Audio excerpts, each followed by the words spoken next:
There's 1,000 ways to do things in Photoshop. I'm going to put that caveat out there right at the get-go. So if it's not the way that you do it, that's okay too. It's a different way. And if there's a better way, there are some better ways. I'm going to show you kind of like, a lot of the answer now is like, oh, these flyaways. I'll just use AI to take that out. And that's a good tool. AI is a very good tool to do a lot of these things that are a lot quickly. But then sometimes AI has results that just don't work for you. So it's kind of like your math teacher when you're like, hey, I'm going to show you how to do this without a calculator. But then you graduate school and you use a calculator for the rest of your life, kind of thing. I'm showing you the non-calculator version of doing some things. How many people use Photoshop weekly? How many of you use it for retouching? Clone stamp, sound familiar? Frequency separation, has anyone ever done that? That's going to be one of the big ones we're going to do today. Has anyone ever used like a custom brush? So today I'm going to show you a hairbrush. So some of this, I'm going to go some of the most basic tools that I like to use. I'm not going to go too crazy into the different things. I'm going to use tools that I use most regularly. Have any of you ever had to change the color of something to a different color? We're going to go over that a little bit today. And then if we have enough time, I'm going to talk about some of the introduction to what to look for in imagery when compositing.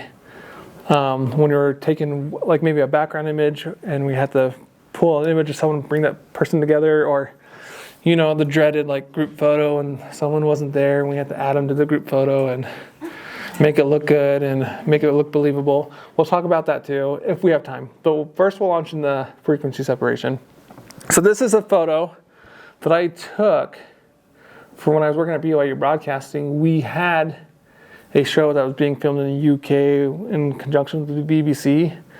And they said, we need to hire a photographer in England, but we need to show them what we want. So they hired a model for me to photograph to give to the other photographer in England where they had the talent over there and say, hey, we're looking for something that looks kind of like this. So we went and did a talent search, found a girl that kind of looks like the main actress, and we did it. So we're going to launch into today. Oh, and I'll start screen recording. The entire screen. Record, maybe? Yes? Okay. So this is the after. This is the before. This is where we started out as. So I'll toggle back and forth between that a little bit and kind of see what we did. And so, I'm not a professed like person who's been like went to university. I went to university, but I didn't go to university to learn Photoshop. I learned a lot from YouTube U, but my most favorite is Flern. I find what's hard like with YouTube, you're like, I got this problem, I'm going to search how to do it. I had to go through 10 different videos. I got to find out which one's the good video. On Flern, every video is a good video. Everything's in that one spot. It has the one YouTube teacher, his name's Aaron Nace. This is everything that I've learned from here.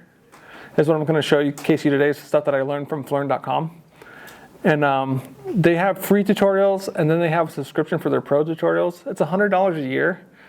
But also, I've used this to train students, like in Camera Raw. They have a whole tutorial in Camera Raw, a whole tutorial in Lightroom. And I say, hey, I'm going to set you down here for 3 hours. I'll come back, and now you're going to be a Camera Raw pro. And it's really effective because then I can go do what I need to do. And I can come back in and I'll test them and say, like, hey, what about this thing, like, you're good to go. Any questions about it? It's a good way to train, like, multiple students, too. So if you have like 5 new students at the beginning of the year, I'll send them to, and you can attest, there's one of my former students in here. I'd say we would like run out of things to do sometimes, and like, what can I do? I'd say, go learn it. Go find some tutorial that you would like to do, because I'm creatively building you to build your talents in your toolbox. And in the long run, that's going to benefit me in the future. Sometimes I'm like, I have a problem. I don't know how to solve it. Can you go research this and you go figure out what you learn and then you teach me, kind of thing? Because sometimes my students have a little bit more available time than I do. But so launching into this, we're going to go to this photo. And let's, the first thing about frequency separation, what is it? Frequency is how often something happens, right? And so we break it down into two different types of frequencies. A high frequency, so something that's happening pretty regularly, and a low frequency. And so in a photo, every one of these pixels has some number to it. And Photoshop can read that number. It can read the color value. And when we break it apart between high frequency and low frequency, on the low frequency, it's saying, what is the difference between this pixel to this pixel, from this pixel to this pixel, from this pixel to this pixel? And that's what's giving us our texture. On a low frequency, it's basically taking the average of these 20 pixels and what's the difference between these 20 pixels. And so that frequency is slower, but we get, instead of seeing we get a broad change, which is our color tone. And on the high frequency, we're getting what's the difference pixel by pixel, and that's our texture. So what I'm going to do is I'll get rid of this group. We don't have that group anymore. I'm going to start from the very beginning. So I'm a big fan of actions, and you can see right here, floor and frequency separation, 16-bit photo. I download their action. It's good. I'm not going to go on how they built the action. It just runs and it works. So when I hit play on it, it's going to give me this option to blur my image. So this is going to take and turn it into it's readable for a low frequency. So we're getting color tone. So the difference between this section to this section, the blur kind of blends all those numbers together, puts the average of all those numbers. 4.6 is okay for me. Okay, so now I have this folder. And then on this high frequency, right there, it says HF. I go there, that's just my texture. And that's just my color. And we combine the two together. It's the exact same photo. So if I turn that off and on, you can't tell the difference. But they're whole completely separate layers. It's so crazy that this low frequency, this blurred image, all of a sudden we apply texture to it. And it comes back together. It's weird. Okay, so hopping into that, when we go to what I like to usually do is I like to start in the high frequency spot for this. And this is where you get to use your clone stamp. The reason why would we use this compared to just regular using a spot healing brush and a clone stamp brush and different things? It allows us to tear this photo apart into two more editable areas. We can focus on just texture. We can focus on just color. A lot of times when we use clone stamp and we use spot healing, we kill texture somewhere or we do something and there's some artifact somewhere. And here we can basically rescue from that. So, yeah, so I'll bring out my clone stamp.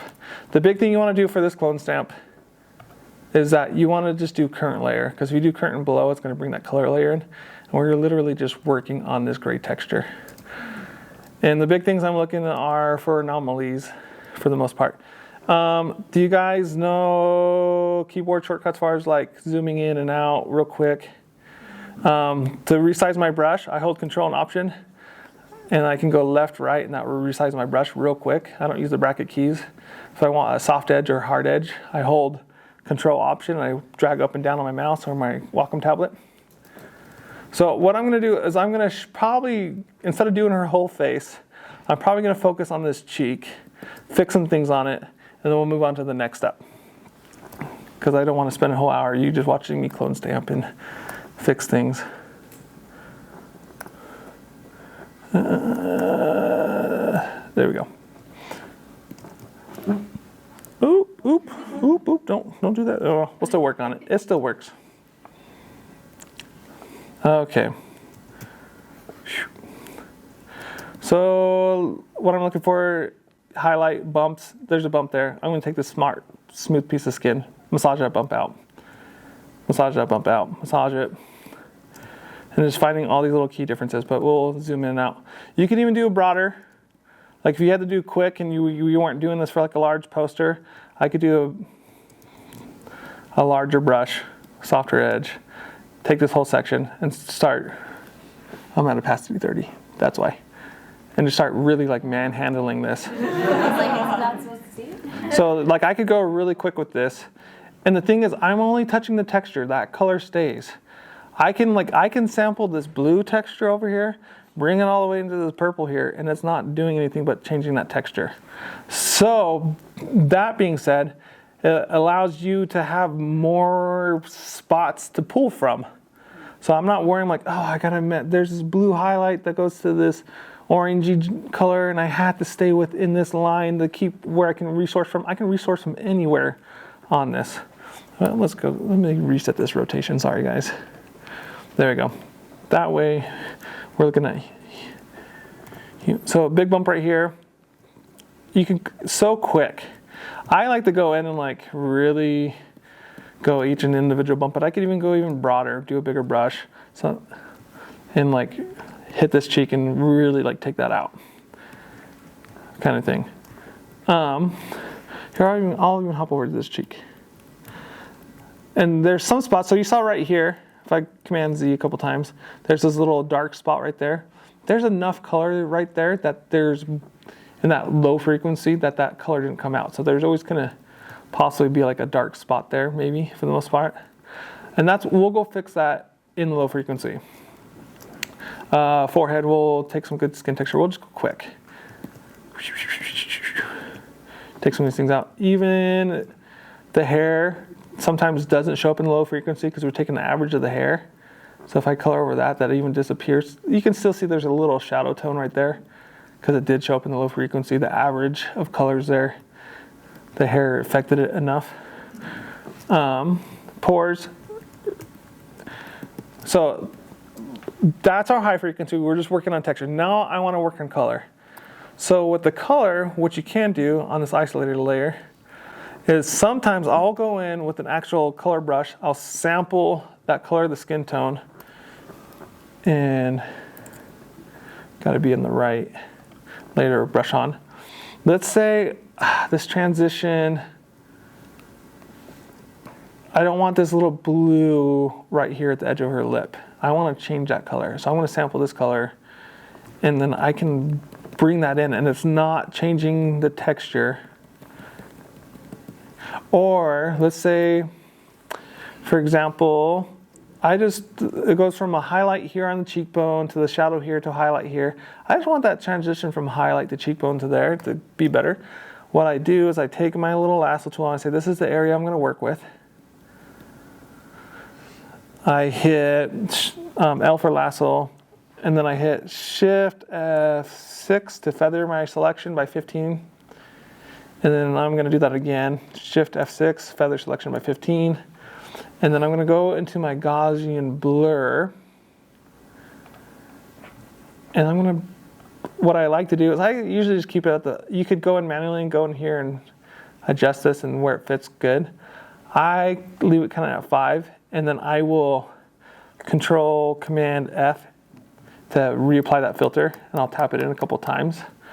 But if I turn that off and on, let me turn back the under layer, you can see these tones become a little bit more soft and blended together. So I could have done that. Let's do it on a spot where maybe I didn't do much. Look, so let's say like this highlight on the chin. Let's do it in a spot where I didn't do any texture, high frequency stuff. So I'm going to feather that again, Shift F6, enter, Shift F6, enter. And then I'm going to hit Control Command F to apply that high frequency, the Gaussian blur, which was at 5%. So I'll do this. So I'll go Command Control F. I'll hit it once, twice, 3 times. You can kind of see it changing.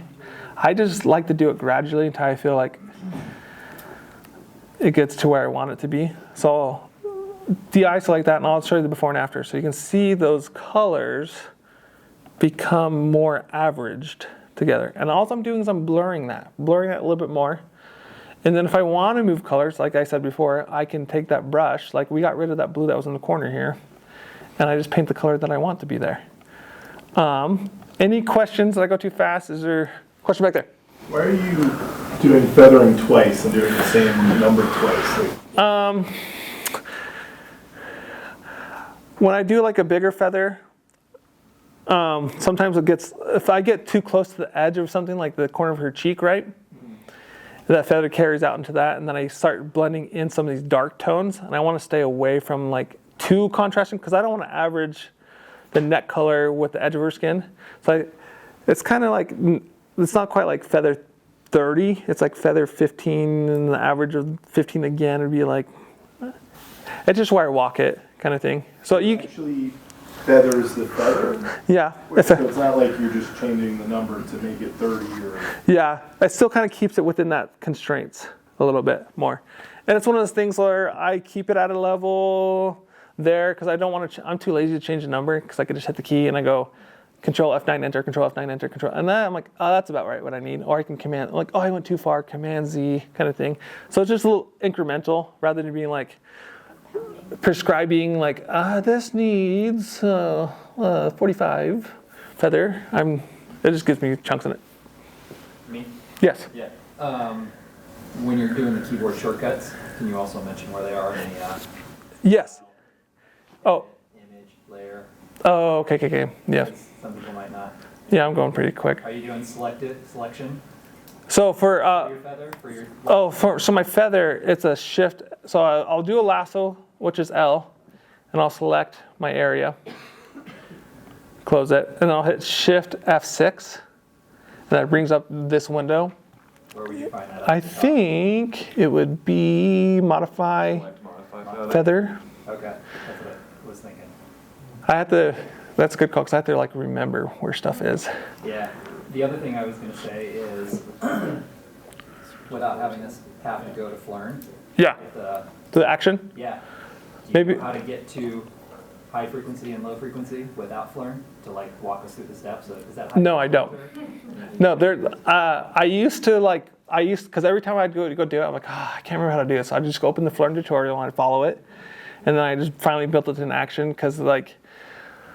To set it up, what I can do is I'll put the Flern action in the Slack, and I think the top one is a high pass filter that you do on overlay. Yes. And the lower one is a Gaussian blur. There is a thing where it pulls it apart where there's close but not quite. That's why I was asking because like yeah. That's from the outside what you're looking at. It would like it's just Gaussian and a high pass filter. It's not just a high pass filter. Yeah. There is a way that it does some mathematical. It's just like getting to where you're at. Yeah. You know?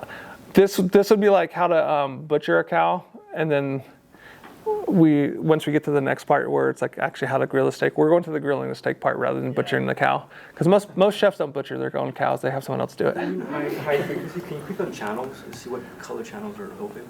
Oh, okay, they're all. They're all open. I had some hands over here. Did anyone have any questions over here? Okay. So I would go through her whole entire skin and do that for the most part. And I would go and smooth it out. And what happens is I overdo it and I go too far and I'm like, wow, I made a mannequin. That's great, kind of thing. And this person absolutely looks plastic. And so what you can always do is you can always throw a mask on it. And you can say, this part looks plastic. I'm going to brush over that part with the mask. So I made a mask. I went to my brush tool. I selected black to mask it out. I could even do it at like a lower passage, like 10%, and bring some of those spots back in, bring some of that texture back in. Or I could do it globally and just bring the whole entire frequency separation down lower or higher. Sometimes what I do is I make them look too plastic, and then I add texture back in the end, and I'll do a high pass filter, which is I just copy everything. So I hit Command Option Shift E, and that's Command Option Shift E for everything below it. It's going to make a new layer that just compresses everything into it. And then I'll go to Filter, Other, High Pass, and it will kind of do a similar thing to high frequency where it's saying, hey, where's the differences between pixel A and pixel B? We're going to detect those things. And it makes a texture. I hit OK on that. And it says, here's more sharpening or texture. And I can do overlay or soft light. And it adds where those differences. So you can see when I go to this overlay, I'll do this high pass, how much sharper that gets. And that's like kind of crazy. And the same thing, I will use this high pass filter to make hair more hairy and more sharp and stuff like that. But I will brush it into where I want it to be brushed in. Same thing you can do. You can put a mask on it, brush it in. So like I've seen some people, they'll brush it in and they will bring it into their eyes. Let their eyes be extra sharp. Or they'll bring it into, let me go, extra sharp on those eyes. Or they'll bring it into the hair, get those little highlights popping out. Some different things like that. Or they'll globally like do a general one. So I'm gonna hit a cool tool. So right here on your little palette, you have a palette right here. You have the top color white, top color, bottom color black. If you hit X, it swaps them. If I choose a different color, so, oh, sorry, I'm still on my mask. If I choose a different color, I can still swap between those two colors. So if I'm working on blue, and then I hit X and I want a red as my other, I can swap between those two brush colors. And then I'm like, dang, I don't know how to get back to black and white. I just hit D for default. And I'll go to there. And working with masks, so I have these two holes in my mask. So I held down Option and clicked on my mask to reveal my mask. I said, dang, I don't like that anymore. Instead of, I want to start over and fresh, I can hold Option, Delete for fill with black. And then nothing showing, or I can hold Option, Command, Delete, no, fill with white. So what Option goes with the top palette, Command goes with the bottom palette. So if I switch those around, I could hit Command Delete and it would be black, and I could switch them around, hit Command Delete, and it would be white. So that's a quick way to working with masks. And 95% of like Photoshop is masking and coloring and adding effects and different things like that. So let me go back to here. So yeah, overly sharp. I'm going to bring this down until it kind of like feels good. Here's a general rule about sharpening. And this is kind of like, Photoshop doesn't do it, but Capture One, when you export from Capture One, you can export that same photo like 10 different times for 10 different things. So usually the smaller the place that the photo is going to be, it needs more sharpening. But then if it's big, printed way bigger, or it's going to be displayed bigger, it needs less sharpening. And that's kind of, we don't get there too often. We usually say, here's our edit. We hand it off to some web designer and we hope that they will do what is good with it. But if we're going to go to like some high profile thing, some web designer's like, well, this is going to be a big photo on the website. I'm going to have less sharpening on it. And then this one's going to be a real tiny thumbnail. I'm going to add more sharpening on it so we can have those details. Am I losing anyone yet? Any questions? So I saw this really cool thing where you can use generative fill to remove flyaways. We're going to do a different way. So I'm just going to Command Option Shift E everything. That's a copy of everything. I'm going to go to the dreaded liquify. Oh no, don't do it. That's illegal. The photojournalist screams. Okay. They were screaming a long time ago. Okay. So what I use, I don't know a lot about liquify. I just know some of the simple tools that you can do. And one of the things that happens when I remove flyaways, what I used to do is I used to go in there and I used to do a spot healing brush. I used to use a clone stamp and I would work each one of these out. And then all of a sudden they have a crisp, clean head of hair. And it looks like, well, I might as well just use some scissors and done it myself anyways. This liquify tool, if you have a clean background, or let's say your subject's cut out kind of thing, you can get away using this. I just use this little nudge tool and I'll use a big brush. And on these flyaways, oops, let me turn off my opacity. I don't want to show the background. I will just push these in and just slowly massage them. Yeah. And then all of a sudden these flyaways look like they're meant to be there. And then she has this natural hairline kind of thing. Obviously some of these like big ones here, those ones are like meh. I would probably start out getting rid of those two big outside ones and then coming back into here and squishing them flatter. But you can see like right here, that's hard to mask out or hard to just, and I could bring it back out and stuff like that. But now if I do the before and after of that hair, that looks more natural. It looks like it wasn't cut out. It looks like it wasn't photoshopped. And Zoom in on that, show the before and after. yeah, too much. Is that a good view? So there's the before, there's the after. I mean, I did it kind of quick and I kind of moved part of her. You would keep her hair. cranium. But you get the idea. Like, and then I'd go back and I would remove this flyaway with the. So now I'm like only worrying about like small flyaways rather than big chunky ones. Like I could, this hair here, I could push that hair down in, and then if I just massage it, boop, boop, boop, boop, I move the top of my frame. But it becomes a little bit more natural without having this clean cut look kind of thing. And that's one of the tools that I use as far as like I squish flyaways. I haven't done this before, but I'm going to try it. So I'm going to hit cancel on this. I'm going to do this little last one. I'm going to say, I wonder what's going to happen. I'm going to try it. I've never tried it yet. So we're all going to experience this together. I know you're not supposed to say like remove and change stuff, but you're supposed to tell it what to add in, not what to take away. Just regenerate, it might just do it. I used to put nothing too. We'll try this. Usually do it for Boop, boop, boop, boop, boop, boop, boop, boop, boop. Yeah. Doesn't always work. Sometimes. okay. Oh, yeah. So if, AI can't do it, you can do I like that way a lot better. You have different versions of it that you can click on. Yeah. Yeah, I had a shot that, you know how when a girl's hair sticks out a bit, there's a little bit of a gap, Oh, yeah. like through her skull, whatever. And I lassoed it, and I typed in fill in gap, make hair fuller. I have a photo on it. I took it came back with a comb in her hair. So, Okay. And I'm gonna say everyone's here is probably guilty of using generative fill, and it's okay to be guilty of using generative fill because I use it all the time. The only thing I'm just waiting for when I don't have to do 1,000 pixels by 1,000 pixels because that's the max that it will do before it loses resolution. So like I'll show you a big gen fill. Let's say I'll go marquee tool. So I hit M for marquee.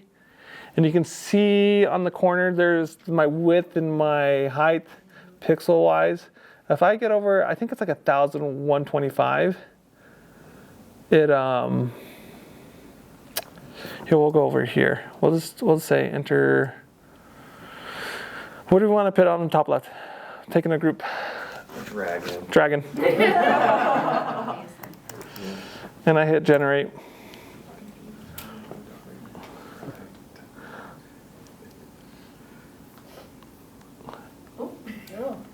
I like it. There we go. So, as I zoom in, let's do this. Let's go. Let me help you see this. Let's go levels. Let's see if I can crush this so we can see that texture change. Let me delete that. I'm going to go curves. Let's bring this more contrasty. Okay, can you guys see that on that screen? Not really? Well, let me see here. Let's see if I can. Okay, can you see? So when you go above 1,000 pixels, it doesn't match your texture. So I got this nice grain pattern right here, and then I got this not nice grain pattern right here. And so those are some telltale signs of generative fill, is when they do it too big, what it does is it takes that reference image that it inputs in there and it stretches it and then it depixelates it and stuff like that, so it's not as high quality. So if you're wanting to use Gen Fill, don't go over 1,000 pixels for that marquee tool, which kind of stinks because I've had to do it. I'm like, dang, I cut off this person's foot and I'm gonna go 1,000 pixels, 1,000 pixels, 1,000 pixels because I was too bougie and I wanted to have that quality there. But we're gonna leave that dragon there though. I kind of like that. Okay, that's a cool dragon. What I really like about it is it matches the lighting too. Like it has the highlight side and it's got the red eye and the blue eye. Look at that. Okay, so we talked about frequency separation. I will put the Flern, because they have it for free on their website. It's nothing like you have to pay to get. They have it for free. I'll put that on there. We talked about generative fill, fixing flyaways. Dodge and burn. There's a couple different versions of dodge and burn that I like to do. You have the tool over here. I hardly use that one because it's a little bit destructive. Usually what I do is, we'll go over here, we'll do, what is this one? So I can build this one again. I can do a new layer. I hit Shift Delete. That's our fill command. I do 50% gray. I hit OK. And then I go to either overlay or soft light. And what that does, if anything is 50% gray, it screens it and it's not there. But if there's anything that's black, it will pass it through. If there's anything that's lighter than gray, it will pass it through. So I'm going to start with soft light, actually. And let's say I want to bring the highlight up on her cheek. So I'm going to select a white brush. I'm going to go at a low opacity, so maybe like 3%. I hit 0.3. It changes my opacity up here real quick. Or you can go up here and drag and change your opacity. And I can slowly, and I like to use the Wacom tablet because it just makes repetitive gestures easy, quick. And I can just kind of brush that in on that cheek. I could brush in the highlight here. And then the nice thing, I have that X button. If I hit X, I switch to black and I can start deepening. Now we're gonna make her look like she's sick and we're gonna make these cheeks really deep. And then we're gonna make her nose extra skinny just by brushing some of these things in. I'll show you a good example of how I even like reshape. Let's, I'm gonna go to a different one. Don't close your eyes, close your eyes. Don't look at this one. Don't look, okay, go back. So for example, on this one, this was my staff portrait when I worked at broadcasting. One of my students took it. And so I'll go all the way down to where the original was. So there's the original. And then I did some curves, dodge and burn curves. Just with the dodging and burning right there, the before and after. I extended the shape of my head. I made it look more round, less like a box, less like a square. I made my nose more pointy. And then I also, did I do something in the eye? I didn't do anything in the eyes in that one. Okay. The other thing that you can do, so for example, we're going to go back to here. I like to bring up, and you see this all the time, is to just bring up the highlights and bring up the color. What people really like is more contrasty eyes. So what I'll do is I'll bring a black brush, shrink it smaller, and I'll usually kind of go around the edge and make that a little bit darker, and then you go on the inside. And so now you have a light to dark contrast, and all of a sudden those eyes kind of pop out a little bit. You can't really see it too much because there's not a lot of stuff in there. Yeah, you almost need a regular portrait. Yeah. Hey Aaron, you run these overs off? Yeah, that'd be great. Yeah, big dip on our end. The other thing you can do is if you want to get even more detail in it, I go a smaller brush, and then you can start actually like, I'll go a higher opacity than 3%. Let's go like 30%. Is I can go hard brush, and I can start like brushing little streaky lines into it, and vice versa. And I can go back and forth between the highlight, and I just tap in between X and tap these things. Right now I'm doing a really poor job, but when you zoom it out, all of a sudden you kind of get this little bit more, the texture of the eye. So you could even do it as a multiply, oh, maybe not on this one. But that's another way to get some more textures in these eyes. It's all it is a gray layer that's set to overlay, and I'm painting in. Yeah, look, we gave her a bruise on her cheek. I'm sorry. If I isolate this layer, so you can see what that brush is in. So I did this highlight. I brushed in black. You can see where I brushed in a little darkness on that edge. And that's just dodging and burning. But it's way better than the darkroom because you have more than 5 seconds to do it, or 10 seconds, however long you expose your paper for. You can see where I drew on her nose, on the cheekbone, on her other eye. And if I really want to get rid of this, I'm like, dang, I messed up on that eye. I don't like it. I can option select the gray from the background 100%, and it's erased. It's gone. All that work we did. Just kidding. Still there. Okay, so we learned how to smooth the cheek. We learned about dodging and burning. We learned about squishing hair. Let's go to, okay, I'll show you. Don't look at that. Don't look at it. On this one, I didn't like this little gap that was in my hair. And so I went and painted some hair in. Where layer? Hair layer. Right there. So you can see that little gap? Just barely. It looked like I was wearing headphones or something. Probably was.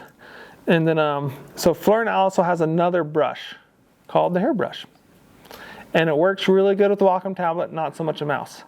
Because the Wacom tablet kind of has like a pressure sensitive thing, and it will kind of detect speed and when I brush it. So they have a couple different brushes. I use a single hairbrush all the time. And what I actually use it for most times is when I did a really bad job at cutting something out. So let's say if I cut this guy out. So handsome. I'm just going to select subject. And so, oops, wrong layer, don't look. Oops. Okay. Select and mask. So, I don't know why I was doing that. Let's just go to the top and I'll make a whole new.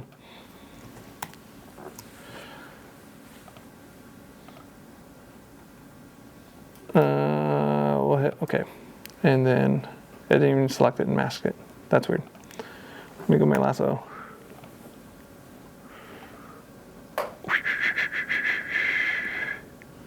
Oh, I'm a wall. It doesn't detect me. We'll do this guy. This is the one. I tried to get this to be my employee portrait. It's a paper towel. So there's a famous photo Drain the Walk Johnson as and he put napkins underneath his elbow for the shot. So he had a fanny pack and a chain and a turtleneck. And I didn't have the muscles, but I tried. Why? Okay. Photoshop. Yeah. Generative Generative film. film, yeah. Just get that square chest that he was talking about. Right, separation. We'll do this. Okay, so I got this mask. Let's put a new color. What color do we want behind it? We'll do that. Sure, why not? And so sometimes when I make a really, get out of here, tool, brush. I made like a really bad cutout mask kind of thing. The hair's not there. Sometimes I'll actually just take that little hairbrush. And what it does is I sample this color from the hair. I have this little tiny brush. I'm using my Wacom tablet. Am I in the hairbrush? I am on the hairbrush. It should change this. And what it is built to do is it will, every time I brush, it will brush a slightly different color. Here, let me do this kind of big so you can actually see it. So if I do a big drag and I start dragging like this, it's better for a smaller brush, but I'll start going like this and I'll start building here and drawing. And it's kind of like working with a pencil a little bit. But it tells it to when I first initially start. It starts out with a small one, and then I can. Oh wait. And so what I'll do, and I've done this for a lot. Like there's like white. There's no way I'm going to mask out this little white here in the back that's coming through the hair. I'll just fill that in with this brush. Is it going? Is it going? Yeah. Give me 1 second. Let's see here. It's not going. What am I doing? Do you have to move the layer out? I'm still on red, brush. Let's sample this color. There we go. Okay. And I'll slowly build. Oh, yes, thank you. Move the layer up. I got to be on top of the layer that I'm working on. And so I'll sample and brush, sample and brush, sample and brush. And sometimes it samples too small, and I'll actually go into my color palette and say, hey, it just needs to be a little brighter, kind of thing. And I'll just build in some of those holes, kind of thing. Because I'm not going to cut that out. Mom stamping is ridiculous. So I will build the brush into this to fill in some of these holes, or some of these edges, or something like that, to fill my bad cutting out my chunky hair, kind of thing. Let's see here. I never tried their multi-hair beard brush, so let's try it. We're going to make my beard fantastic. We'll try it. We'll see if it works. Yeah. Okay. So probably too dark of a color for this ginger beard. Yep. And then we can go change our angle. So I right-clicked. You can change here. Change your angle. That's too cool. And then I'll sample some different colors, brush it in there. You're a Viking now. Yeah, they have the long hair brush. Let's see what that does. Let's probably some curlies. Whoa, let's not go there. So, It's almost like static electricity. Yeah.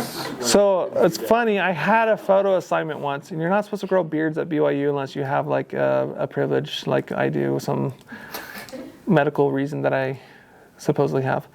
So I grew a beard out during the summer once, and I didn't do my photo assignment. I took this photo during summer, and I turned it in, and I filled in the beard, and my professor's like, "Wow, your beard looks a little extra full." I'm like, "Oh yeah, I took it before, a long time ago." And this was my very first beard, so it was super patchy. So I would fill in all these areas and stuff, and fill in it. Oh, I got some of the red in there. Let's get rid of this red for a second. Whoop, whoop, whoop, whoop, whoop. Probably go smaller brush, more defined. Yeah, I'm just blurring it out now. Sorry, guys. Okay, so we talked about hairbrush. The hairbrush, you kind of have to have a Wacom tablet to do it, kind of thing. Or you can have an iPad that runs Photoshop. But man, when the first iPad Pro came out, I was like, "This is sweet. I'm gonna plug my hard drive in. I'm gonna work on the airplane and do things." And it's like, no, you have to put the file on the iPad. I can't do frequency separation on the iPad. I can save it on my computer and then bring it in an iPad and then edit it, but I can't do all the processes. So Photoshop on an iPad isn't quite there. I've done some airplane editing and stuff like that. Filling in hair. Let's talk about check layers. This is real simple. This is compositing. So what I want to do, we'll do real quick, is I'm going to bring this picture to this wall, and we're going to make it look good. So let's do a quick, I'm going to do a select subject and see if it does a good job at it. So I went to this select object tool, object selection tool, boom. Quick, not the best, we're going to do a little bit of a dirty job. So the human eye, as good as it is, sometimes we need help. I'm going to introduce what's called a check layer. So I'm going to just do a solid color. And what I'm doing with this check layer is I'm checking the different color tones of my composite. And you want things to have similar color tones. So I'm going to bring this to high saturation. Doesn't matter what color it is, because what I'm going to do is I'm going to turn this to saturation. And it's going to say, match everything in this image to the high level of saturation of this color. And so now we fully saturated this image. And I want this image to be white or match the tones of this. And we can see here that this is orange and this is purple. And we want to make this look realistic. This check layer lets me see those differences a lot easier. And this is the same thing, if I'm bringing a person into a group photo, I can do the same check layer. I'm like, wow, this person's magenta and this person's orange. I'm going to bring those tones together. And I'm going to show you how I'll do it real quick because we're running close to time. So what I do is I bring in curves layer, and I will manually okay, so this is purple, this is red. I am going to go to the reds or the blues that needs more blue. I'm going to use this little hand tool to put a point on this part of the image. Also, I'm going to clip it to this. Sorry, this layer is going to be clipped, so it's only going to work on our dog picture. And then now let me get that hand point. Go back to red. Sorry. Go in. Let's go. It's too much red. Use that hand tool. It pits a point on my curve. Instead of sometimes this tool is too finicky, so I put that point and I just use my little arrow keys up, down, and it will move up and down from just that point to where it is. And so I'm going to slowly massage that. Same thing, I'm going to bring that point tool, I'm going to put here. It has too much green in it, so I'm going to bring those greens down. And as you see, I'm slowly walking it closer to this wall color. Blue, let's give it a shot. And this is just, now I can tell that's too green, that's too orange. Before, you'd have to have really intricate eyes to detect it. I turn off that check layer. And now our tone of our picture is there. Simple thing, looking at the quality of shadows, matching shadows. So this wall clock is here, has an inner core shadow, an outer core shadow, and it has color tones in it. So we're gonna add an easy drop shadow to this. So I just double clicked on the layer. We're gonna go to drop shadow, we're gonna add it. And we know it is coming from, let's go multiply. I'm actually gonna jump ahead and I'm going to pick one of these brown colors here, and I'm just gonna make it a little bit deeper and darker because I want that shadow to have that color. And then let's go, oh, I'm on the wrong layer. I'm on my curves layer. Now we'll add a drop shadow. Okay, there it is. The light's coming a little bit more from the side, a little bit. You can kind of see these downward angle here. Pretty close, maybe somewhere around there. Okay, so the big thing is shadows have colors. And so I'm going to take this color, match it to maybe this outside shadow. And I'm just gonna bring it a little bit darker so it fills in. Let's make the spread, boop, boop, boop, boop, boop, boop, boop. Sorry guys, as I play with these, because I don't want it on the outside edge.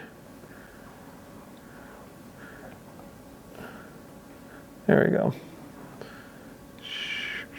And I'm trying to match a quality. Also this clock probably sits 2.5 inches off the wall, probably because it's thicker and has batteries in it. I don't think this picture is that thick. Probably 1 inch. Yeah, so just guessing it. Maybe. And then the next thing we want to do is there's a core shadow. We're going to make one that's not as, so if you look here on the clock, oh, I had to commit this. If you look here on the clock, there's this little tight shadow.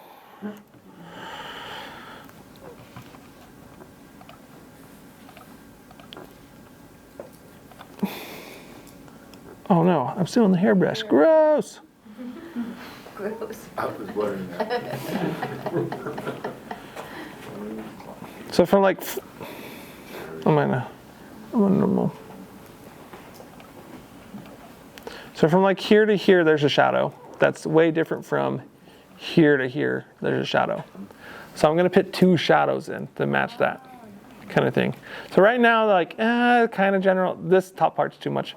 But if I go back into here, I can work on this second drop shadow and make it have a little bit of a tighter core, so my distance will be even tighter. My opacity will probably be a little deeper.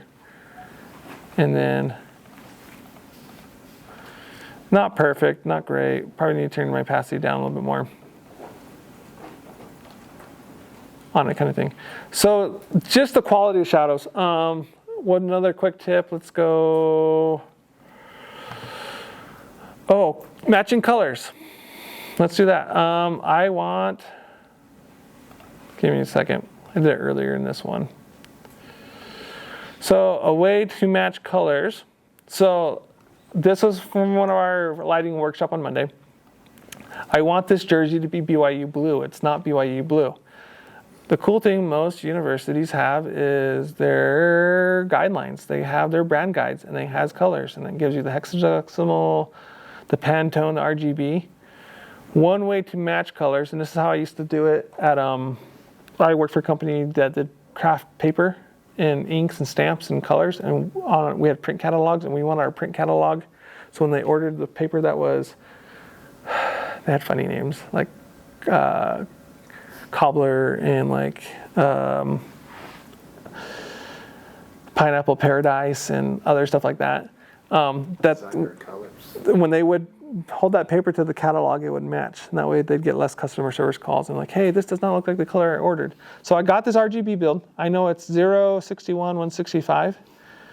So what I do is I hit I. This is my eyedropper. I do this color sampler tool. And for this one, I dropped one kind of somewhere between the highlight and the mid, and somewhere in the midtones, and one right there. And that will open my, let's go to my info window.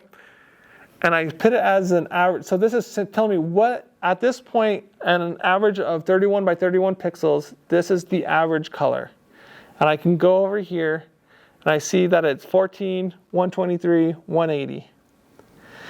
And then what I want to do is I take my curves layer, and I went ahead and did this earlier, sorry. And I can walk each one of those, same thing, I grab this hand tool, put it in the spot, and I say, I'm going to walk that red back down to 0. So I went and, well, let's reset it. Let's do a new curves. We'll just do it right now. Actually, we'll do new curves. Is there no way to dial that number directly into the program and have it just match that color? Not that I know of exactly. The nice thing about the curves is it takes into consideration, like here's our darks and highlights a little bit and pushes it. So on the red, we want it to be 0. I'm going to take that little hand tool, put a point somewhere close to that. I put a point on my, sorry, I got to turn that off and that off. Put a little hand tool right there. And I'm going to walk that down until I can get this number right here and this number right here close to 0. And so I'm using that arrow key up and down again to push it. Oh, I got skin in there. Oh, I got skin in there. It's weird. We'll go for it. But I'm sampling these 2 points right here. Pretty close. I'll go to my green, sample my green, and then that needs to be 61. Same thing.